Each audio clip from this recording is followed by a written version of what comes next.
ಸ್ನೇಹಿತರೆ, ಈ ಒಂದು ದೇವಸ್ಥಾನದಲ್ಲಿ ನ್ಯಾಚುರಲ್ ಆಗಿ ಬಿಲ್ಡ್ ಆಗಿರೋ ಗೋಪುರ ಇದೆ.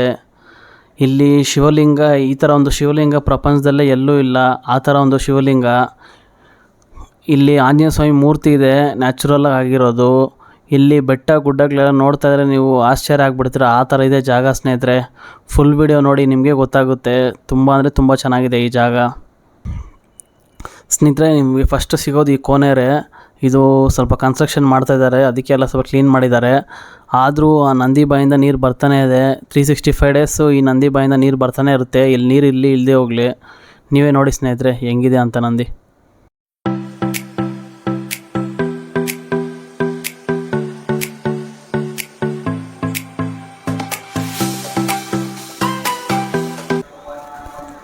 ನಮಸ್ಕಾರ ಸ್ನೇಹಿತರೆ, ನಾನು ನಿಮ್ಮ ಟ್ರಾವೆಲರ್ ಯಶ್. ಇವತ್ತು ಯಾಗಂಟಿಯಲ್ಲಿದ್ದೀರಿ.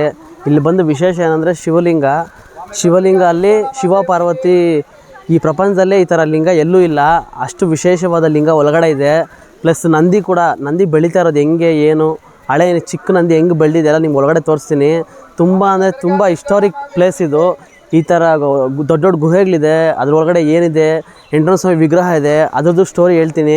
ಇಲ್ಲೇನು ಕಾಗೆಗಳೆಲ್ಲ ಈ ದೇವಸ್ಥಾನ ಮೇಲೆ ಒಂದು ಕಾಗೆ ಇರಲ್ಲ. ಅದಕ್ಕೂ ಕಾರಣ ಏನಂತ ಒಳಗಡೆ ಹೋಗಿ ಹೇಳ್ತೀನಿ. ಬನ್ನಿ ಸ್ನೇಹಿತರೆ, ಹೋಗಿ ಫಸ್ಟ್ ದರ್ಶನ ಮಾಡೋಣ. ಒಳಗಡೆ ದೇವಸ್ಥಾನ ಹೆಂಗಿದೆ ಏನು ಅಂತ ಬನ್ನಿ ತಿಳ್ಕೊಳ್ಳೋಣ. ಹೋಗ್ಬಿಟ್ಟು ದೇವಸ್ಥಾನ ಮಾತ್ರ ತುಂಬ ನೋಡೋಕ್ಕೆ ಚೆನ್ನಾಗಿದೆ. ಒಳಗಡೆ ಹೆಂಗಿದೆ ಹೋಗಿ ತಿಳ್ಕೊಳ್ಳೋಣ ಬನ್ನಿ.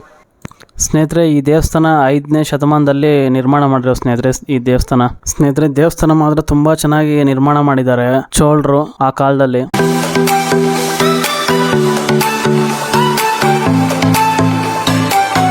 ಒಳಗಡೆ ನೀವು ನೋಡ್ಬೋದು, ತುಂಬ ಅಂದರೆ ತುಂಬ ಬೆಟ್ಟ ಸೆಂಟ್ರಲ್ ಇರೋದು ಇದು. ತುಂಬ ಅಂದರೆ ತುಂಬ ಚೆನ್ನಾಗಿದೆ. ವಾತಾವರಣ ಎಲ್ಲ ತುಂಬ ಚೆನ್ನಾಗಿ ಕಟ್ಟಿಸಿದ್ದಾರೆ ಸ್ನೇಹಿತರೆ ದೇವಸ್ಥಾನ.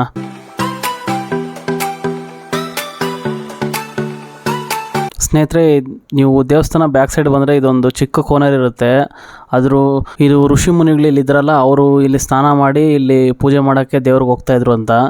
ಈ ನೀರಂತೂ ತುಂಬ ಕ್ರಿಸ್ಟಲ್ ಕ್ಲಿಯರ್ ಆಗಿದೆ, ತುಂಬ ಚೆನ್ನಾಗಿದೆ ನೀರು. ಸ್ನೇಹಿತರೆ, ಈ ನಂದಿ ಏನು ಕಾಣಿಸ್ತದೆ ನಿಮಗೆ, ಇದು ಸ್ವಯಂಭೂವಾಗಿ ಬೆಳೀತಾ ಇರೋದು ನಂದಿ ಇದು.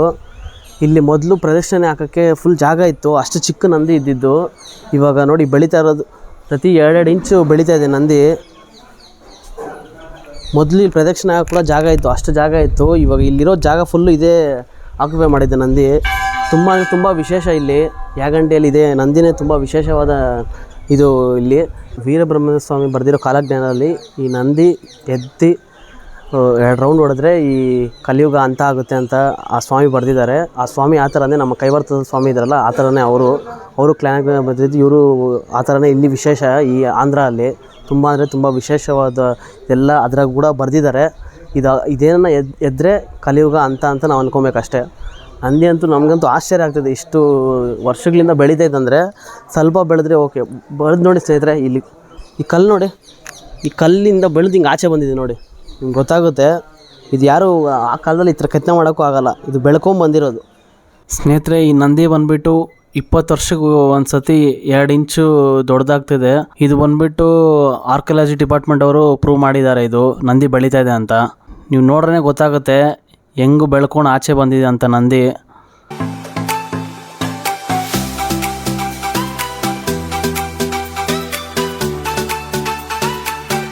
ಸ್ನೇಹಿತರೆ, ಈ ಥರ ಒಂದು ಗುಹೆ ನಾನು ನೋಡೇ ಇಲ್ಲ ಲೈಫಲ್ಲಿ. ಆ ಥರ ಒಂದು ತುಂಬ ಅಂದರೆ ತುಂಬ ಅದ್ಭುತ ಆಗಿರೋ ಗುಹೆ ಸ್ನೇಹಿತರೆ.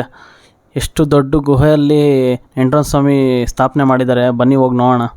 ಸ್ನೇಹಿತರೆ, ನಾನು ಹಿಂದೆ ನೀವು ಏನು ನೋಡ್ತಾ ಇದ್ದೀರಾ, ಈ ಗುಹೆ ಇದು ಬಂದುಬಿಟ್ಟು ಶ್ರೀ ವೆಂಕಟೇಶ್ವರ ಸ್ವಾಮಿ ಮೂರ್ತಿ.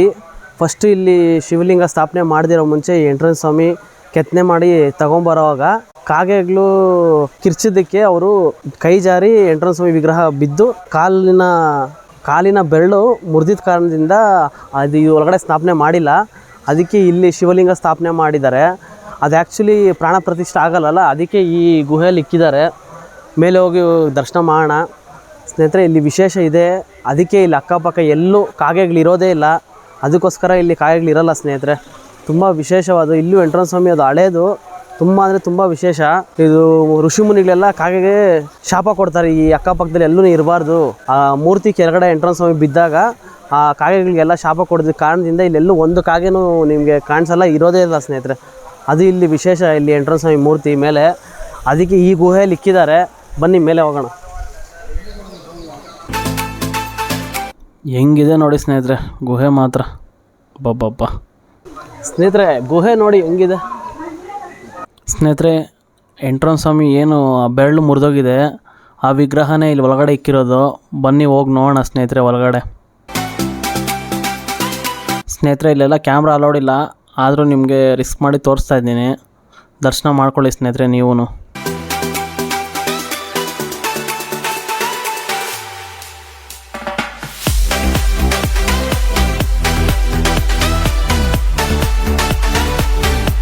ಸ್ನೇಹಿತರೆ ವಿಷ್ಣು ಮೂರ್ತಿ ಮಾತ್ರ ತುಂಬ ಚೆನ್ನಾಗಿದೆ, ಒಳಗಡೆ ನೋಡೋಕ್ಕೆ ಅದ್ಭುತವಾಗಿ ದರ್ಶನ ಆಯಿತು. ತುಂಬ ಅಂದರೆ ತುಂಬ ಚೆನ್ನಾಗಿದೆ ವಿಗ್ರಹ, ತುಂಬ ಚೆನ್ನಾಗಿ ಕೆತ್ತನೆ ಮಾಡಿದ್ದಾರೆ. ಆದರೂ ಅದು ಪ್ರಾಣ ಸ್ಥಿತಿನಾಗಿದೆ ಇನ್ನೂ ಚೆನ್ನಾಗಿರ್ತಾಯಿತ್ತು. ಸ್ನೇಹಿತರೆ ಗುಹೆ ಅಂತೂ ತುಂಬ ಒಳಗಡೆ ಶಾಂತವಾಗಿದೆ. ಬನ್ನಿ ಈ ಕಡೆ ಇನ್ನೊಂದು ಗುಹೆ ಇದೆ, ಅಲ್ಲಿ ಹೋಗೋಣ. ಅದ್ರ ಪಕ್ಕದಲ್ಲೇ ಇನ್ನೊಂದು ಗುಹೆ ಇದೆ ಸ್ನೇಹಿತರೆ, ಅದರಲ್ಲಿ ಹೋಗೋಣ ಹೆಂಗಿದೆ ಅದು ಗುಹೆ ಏನಂತ ನೋಡೋಣ ಬನ್ನಿ. ಅಲ್ಲಿ ವೆಂಕಟೇಶ್ವರ ಸ್ವಾಮಿ ದರ್ಶನ ಮಾಡ್ಕೊಂಡು ರೈಟ್ ಸೈಡ್ ಹಂಗೆ ನಡ್ಕೊಂಡ್ರೆ ಇನ್ನೊಂದು ಗುಹೆ ಇದೆ, ಹಿಂಗೆ ಸ್ಟ್ರೈಟ್ ಹೋಗಬೇಕು. ಸ್ನೇಹಿತರೆ ಇದು ನೀವೇನು ಆಂಜನೇಯ ಸ್ವಾಮಿ ಮೂರ್ತಿ ನೋಡ್ತಾ ಇದ್ದೀರಾ, ಇದು ನ್ಯಾಚುರಲ್ ಕಲ್ಲಲ್ಲಿ ಈ ಥರ ಆಗಿರೋದು. ನೋಡಿ ಸ್ನೇಹಿತರೆ ಕ್ಲೀನಾಗಿ ಗೊತ್ತಾಗುತ್ತೆ ನಿಮಗೆ, ಆಂಜನೇಯ ಸ್ವಾಮಿ ಮೂರ್ತಿನೇ ಅಲ್ಲಿದ್ದಂಗೆ ಅನಿಸ್ತಾ ಇತ್ತು ನನಗಂತೂ ಅದು ನೋಡಿದಾಗ. ಸ್ನೇಹಿತರೆ ಇಲ್ಲಿ ಬಂದು ಮಹರ್ಷಿ ಮುನಿಗಳು ಶಿವಲಿಂಗ ಸ್ಥಾಪನೆ ಮಾಡಿದ್ದಾರೆ ಈ ಒಂದು ಗುಹೆಯಲ್ಲಿ. ಗುಹೆ ಅಂತೂ ತುಂಬ ಭಯಂಕರವಾಗಿತ್ತು ನೋಡೋಕ್ಕೆ. ಗುಹೆ ಅಂತೂ ತುಂಬ ಚೆನ್ನಾಗಿದೆ ಸ್ನೇಹಿತರೆ. ಈ ಥರ 3 ಗುಹೆ ಇದೆ, ಒಂದರಲ್ಲಿ ಎಂಟ್ರನ್ಸ್ ಸ್ವಾಮಿ ಇದ್ದಾರೆ, ಎರಡಲ್ಲಿ ಶಿವಲಿಂಗ ಸ್ಥಾಪನೆ ಮಾಡಿದ್ದಾರೆ. ನೀವು ಶಿವಲಿಂಗನ ದರ್ಶನ ಮಾಡ್ಕೊಳ್ಳಿ ಸ್ನೇಹಿತರೆ.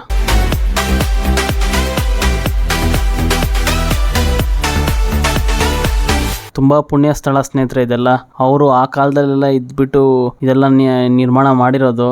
ಇಲ್ಲಿ ಸ್ವಾಮಿಗಳ ಹತ್ರನೂ ಮಾತಾಡಿದೆ, ಅದು ತುಂಬ ಹಿಸ್ಟ್ರಿ ಹೇಳ್ತಾ ಇದ್ರು. ಮಹರ್ಷಿ ಮುನಿಗಳೆಲ್ಲ ಇದ್ದಿದ್ದು ಈ ಮೆಟ್ಲ್ ಎಕ್ಬಿಟ್ ಮೇಲೆ ಬರೋಕ್ಕಾಗಲ್ಲ, ಆದರೂ ನೋಡಿ ಸ್ನೇಹಿತರೆ ವೀರಬ್ರಹ್ಮಣ್ಯ ಸ್ವಾಮಿ ಇಲ್ಲಿ ಕಾಲಜ್ಞಾನ ಬರೆಯೋ ಮುಂಚೆ ಅವ್ರು ಇಲ್ಲೇ ಇದ್ದಿದ್ದು. ಇಲ್ಲಾದ್ಮೇಲೆ ಇನ್ನೊಂದು ರವಲಕೊಂಡ ಅಂತಿದೆ, ಅಲ್ಲೂ ಕಾಲಜ್ಞಾನ ಬರೆದಿರೋದು, ಅದು ನೆಕ್ಸ್ಟ್ ವೀಡಿಯೋಲಿ ಬರುತ್ತೆ ಸ್ನೇಹಿತರೆ. ಇದು ಒಳಗಡೆ ಶಿವಲಿಂಗ